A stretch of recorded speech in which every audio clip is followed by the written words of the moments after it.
Hello everybody and welcome back to another Age of Sigmar Warcry video, where today I've got for you the next results of my Warcry Warband popularity contest.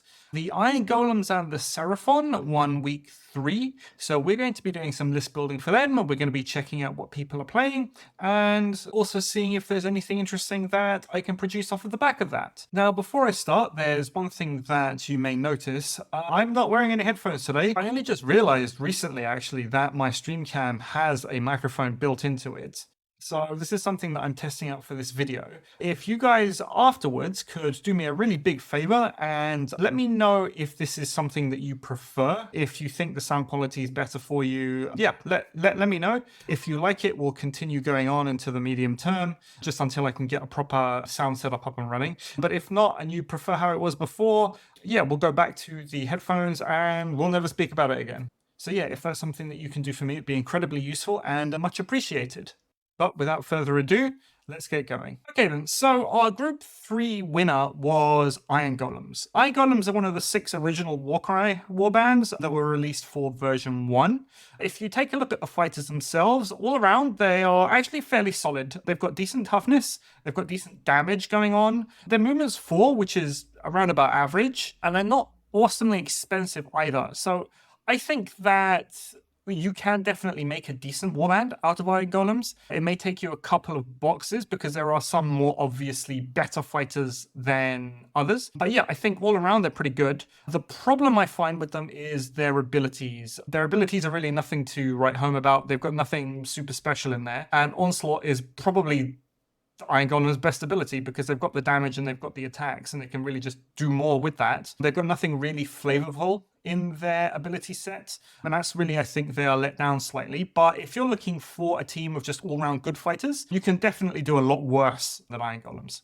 Now, when doing research for this piece, the first thing I do generally is look into my numbers to see how they are. And this is some new research that I've been doing. You may remember way back when I was talking about, there was a chap on Reddit, and I'm going to put a link in the description below as his original post. And he was looking for a way to kind of apply points costs to the Bladeborn fighters. This was right back at the beginning of this version of the game. And he used regression testing on all of the fighters in the game to try and work out the weighting that whatever formula the Games Workshop would have used to points cost its fighters, to work out the weighting per stat.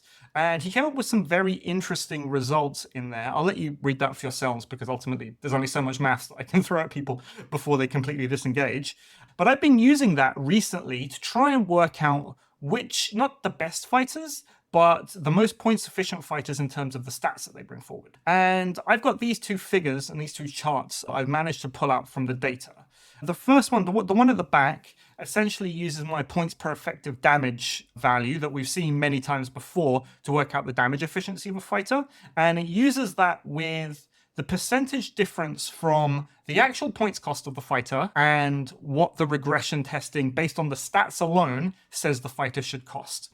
And the idea is we want a very large negative number for that, because if that's the case, that means that the fighter is essentially undercosted by a large percentage. And when you put all of the numbers in, we found out that the Armator is something like the 3rd most efficient fighter in terms of its points efficiency and the stats that you're getting in the game, after Nurglings and Graveguard with Breakblade, which we've already seen as very good.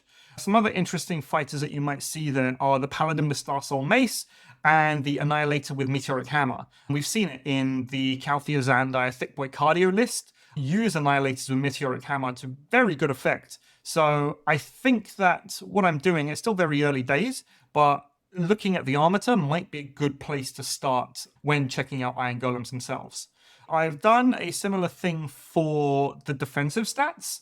Now, defensive stats, it was a little bit more difficult for me to figure out because, I mean, offense is very easy. You can see how much damage the fighter's doing. But defense, you've got a lot of different variables to look at. What I did was make a new defensive stat variable, and that essentially looks at how many wounds it takes at different strengths and damage profiles in order to take down the fighter. I had to make some assumptions in that. What I did was take the average stat line across multiple different strength points, and I applied a weighting to that depending on the chances of you actually seeing that fighter in game. But overall, I think that's kind of okay as a rough first draft. And again, I did a comparison between that and the percentage difference between the regression testing points and the actual points of the fighter.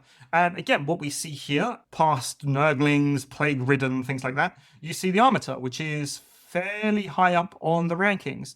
On the defensive scale, you want something on the left-hand side, as close to the left-hand side as possible, and the Armator's there. So I definitely think that Iron Golems through the Armator have the potential to make some decent lists. I've got a couple of lists here for you. The first one really takes that Armator list and pushes it forwards. I mostly play on the Rumble Pack, which is a bit of a preface to this. So you'll generally find that my list building is a bit higher on the numbers side versus the damage side. But I definitely think that considering you're paying only 90 points for the Armator and what you're actually getting is 100, maybe 110 points worth of stats worth of fighter, I think that kind of makes up for the fact that I don't have a really big, powerful bruiser in the list. So we've got here, I've got a Dominar as our hero. I've got a Sloppity Bilepiper. Armators are only movement 3, so let's have a really big AoE movement buff in there to try and get those Armators to where they need to be so they can actually bring that 4-4-2-4 stat line to bear. I've got 3 Bladeborn fighters in here. I've got Grashrak, Fellhoof, Cautious Sneak, and Morgoth Hearthorn. They're some of my favorite Bladeborn to use nowadays in Chaos. I think they bring a lot for the points cost that you're paying. Just as a reminder, Grashrak Fellhoof has the same abilities as a Beastman Great Bray Shaman, so he's got the Devolve ability, which allows him to pull fighters towards him, which is again very useful for movement 3 Armators. And then we've got Cautious Sneak and Morgoth Hearthorn in there. They're there mainly to add a bit of speed, and they both have spears, which allows them to kind of keep out of range from other range 1 fighters. You'll be able to put Grashrak and his 2 fighters in the same deployment group if they're going to be going first, depending on the mission and the tournament pack you're going to be playing. They've got Beastman Ambush, so on a double, they get an extra movement. And yeah, I think all around it's a solid list. It is missing that big, heavy hitting punch, but I do think that you're effectively saving, I don't know, maybe 50, 60 points worth of fighters across the board. So I think that with the numbers and with just the all-round solid fighters that you have, you'll be able to do some decent things. The second list I've got here is counter control based. It's almost specifically for the Rumble Pack. Again, it doesn't have any really big fighty characters, but what we're going to be doing is relying on the very good defensive stats of the Iron Legionary. It's got toughness 5 and it's got 12 wounds, which is pretty good. It's 75 points, so it's not exactly on the cheap side of things, but it's not super expensive either. But the idea is, with the majority of the fighters in the game either being strength 3 or strength 4, if they run into an Iron Legionary, they're effectively not going to be able to kill it. And more than that, they're going to be missing with a lot of their attacks most of the time. And that means that the Iron Legionary is very well placed to take advantage of the counter reaction. Now, I talked about counter control quite a bit in my video on that, so I'm going to put the details of that down in the description below, maybe up here somewhere, and you can really see how that's supposed to work. But it's a very large warband. It's able to swarm objectives, and even if it isn't using counter, let's say it's coming up against a warband that's mostly strength 5, so their counter won't really take a massive effect, it's still got that 4 points of spike damage on the crit. So that still makes the Iron Legionaries, I feel, very versatile, and it should be a warband that will be able to do well in most of the Rumble Pack missions, and maybe even in normal missions, because it's got those numbers, it's going to be able to out-activate your opponents. There are a couple of allies that I chose for this. We've got the Shadow Piercer, and the Shadow Piercer is the Corvus Cabal hero, and the reason why I chose this, I think its ability is very interesting. It's got a 20-inch range, and you pick an opposing fighter. Effectively, that fighter cannot disengage until the end of the turn. I think that this is very useful in situations where you want to pin down enemy fighters. Because your Iron Legionaries are toughness 5 and have 12 wounds, they can stick around for quite a bit. And if you can stop your opponents from moving to where they want to go and getting to do what they want to do, I think that's a very valuable ability to have, especially in a warband like this that is going to be focusing on your defensive stats and outnumbering your opponent. Secondly, I've got a Shard Speaker in there. Shard Speakers are from Slaanesh Cyberites, and they are basically used for one thing. It's their triple that gives an AoE debuff to opponent attacks for anyone in range. So the idea is, if you've got your average strength 4 profile, which is 3-4-2-4, reducing that by 1, making it a 2/4/2/4, really cuts the amount of damage that they can put out and really does extend the lifespan of your Iron Legionaries. Iron Golems themselves have the same reaction as Seraphon. So what they can do is when your opponent attacks, they can react to turn up to 2 of their crits into normal hits. This is very good for big fighty pieces with extremely high crit damage. And after playing a bunch of that reaction myself on 10 wound skinks effectively, and not 12 wound toughness 5 Iron Legionaries, that can also be something very useful to keep your guys alive and to allow you to really command and overtake objective missions. Now, some of the fighters I think are very good, even though I haven't used them, are the Drill Master at 140 points and the Ogre Breacher at 220. The Drill Master specifically I like because of its 3-inch range, 4 attack, strength 4, 2-3 damage profile. I think that's very good for the 140 points that you're getting. It's movement 5 also, which is not slow by anyone's standards, and it's got 18 wounds. So it's quite resilient. It can use that 3-inch range to stay out of damage from your opposing fighters, and you can use it to really hunker down onto an objective and threaten anyone who might want to come and contest that objective from you. The Breacher itself is huge. That damage profile is massive, 3, 6, 4, 8. If you were to use the Breacher with maybe an ally that gives bonus attacks, maybe you're going to do lead from the back to push that to 4 attacks, and then it can use Onslaught itself for 5 attacks. There aren't many fighters in the game that's going to be able to match it point for point in terms of damage. It's also got 30 wounds and toughness 5, which makes it extremely hardy on the battlefield. And again, you plonk that down on an objective, you force your opponent to engage with you, and you're going to be beating them one-on-one in most occasions. Now, secondly, I've got the Group 8 winner here. They were Seraphon. Now, Seraphon themselves are a very diverse faction. They have a lot of different fighter types and a lot of different abilities that they can call upon. They can get both extremely high damage and pretty fast, but not exactly cheap chaff in the form of the Skinks. All Saurus in the faction have the potential for really big spike damage with their Tearing Bite attack, which I quite like. So it means that you don't necessarily need really big, expensive characters when your normal Saurus, as long as they've got 3 or 4 attacks behind them, can take a big chunk out of most fighters in the game. And of course, finally, if we're talking about Bladeborn, the Starblood Stalkers are in faction, so you don't need to ally in Kixi Taka to get access to them like you would need to do in other Order factions. And we know the Starblood Stalkers are extremely points efficient. They're still pointed on Warcry 1 values, and they're generally really good fighters all around. As an example, this is Andrew's Starblood Stalker list. He came 3rd at Warhammer Fest. If you want to see full breakdown of that event, I'll again put the links down in the description below. Like I said, it leverages off the Warcry 1.0 points costs of the Starblood Stalkers and boosts that with a Saurus Knight Alpha for a little bit of speed and a Saurus Old Blood. Again, they're going to be using the Tearing Bite triple to really boost the damage of that Knight Alpha and the Old Blood. The reason why you bring both of them, apart from the Alpha speed at movement 6, is the fact that they have 4 attacks. And when you're going to be using an ability like Tearing Bite, you're not going to have access to Onslaught, which means you need as many attacks as possible in order to get that increased damage. In terms of another kind of list that you might want to run, I've been thinking about the Skinks themselves. I've always loved Skinks. Back in Warhammer Fantasy, I had a red host of Tehenhuin, if I've pronounced that correctly. He's essentially the red-crested skink, prophet of the serpent god Sotek. And his armor was really cool. It was basically all Skinks, and you could play about with that. So I've tried to kind of replicate that in Warcry. It's a very large warband because we've got mostly Skinks in there, and Skinks aren't particularly expensive.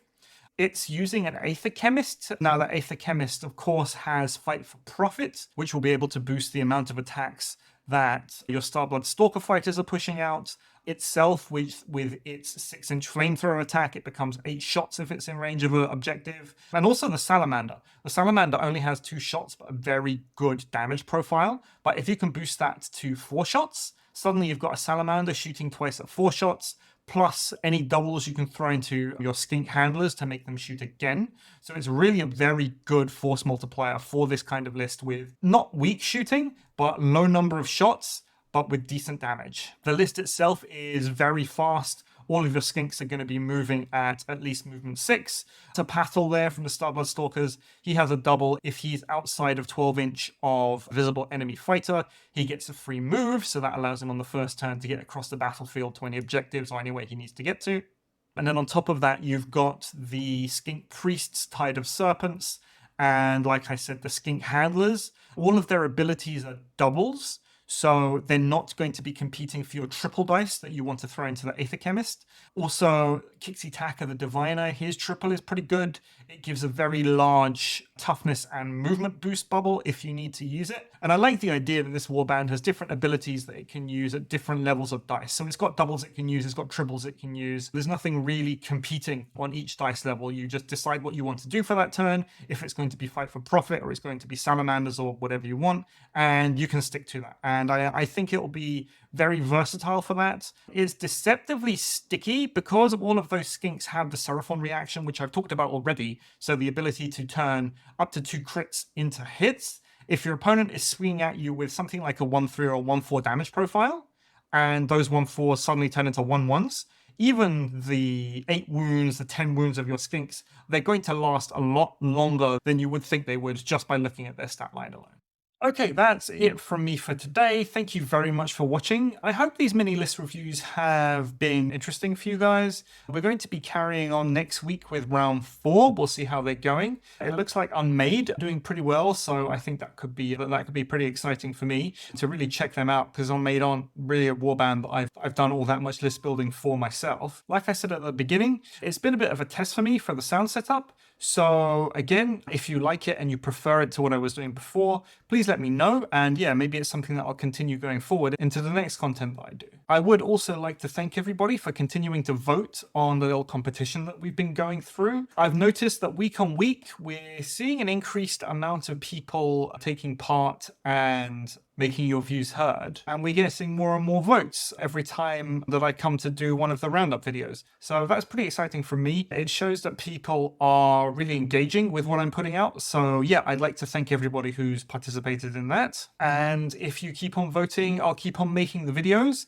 and we can go from there. Something that I do want to do, and it's something that people have asked, is take a look at some of the 2nd place and maybe even the 3rd place warbands, do some list building for those. This is something that I intend to do going forward, but probably a little bit of a more leisurely pace. As it is going now, I get the results maybe on Wednesday evening. I've got to put together shorts to show everything and all the winners there for Thursday. And then on top of that, I've got to do another video for the Monday going through the lists themselves, usually with factions that I've never seen before and that I really haven't list built for. So it ends up being a little bit of a stretch for me, but I think over the longer term, we've got some warbands coming later on in the year. So interspersed between those, maybe I'll look at the 2nd place, I'll look at some of the runner-ups. Anything that's really been really popular with you guys, I'll check it out and we'll do some list building for them.